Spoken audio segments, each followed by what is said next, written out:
Leaving the salary off a job posting used to be the default. In 17 states and Washington, D.C., it's now a compliance risk.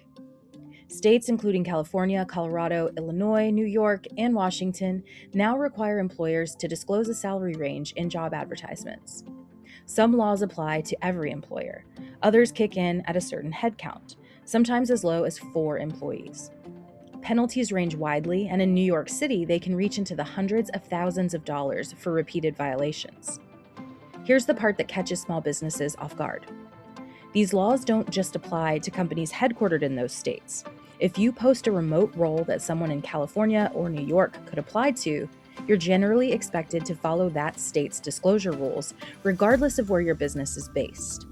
So the safest approach for most small businesses is to include a real salary range on every job post as a baseline, not just where it's legally required.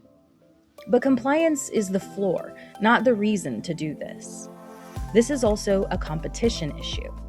60% of job seekers now say they won't even apply to a posting that leaves out the salary range, and 44% call it a flat deal breaker.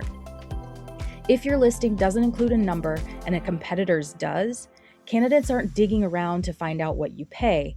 They're applying to the one that's already told them. So a missing salary range isn't neutral, and neither is a careless one.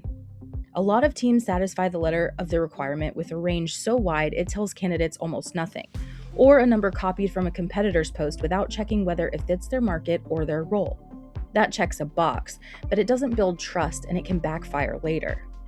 Research on candidate experience found that 43% of applicants report the advertised salary changing after interviews began.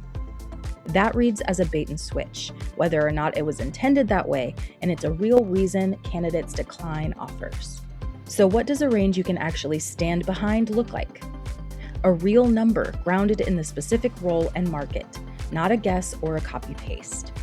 Clarity on what's included, base pay, commission, bonus structure, so that the figure means something. And once it's posted, treat it as a commitment. If it needs to move because of something specific about a candidate's experience, that's normal.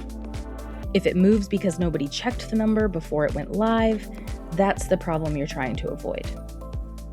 This is where Wizehire is built to help. Scout suggests a competitive pay range based on the specific job title and location you're hiring for, grounded in real market data instead of a guess.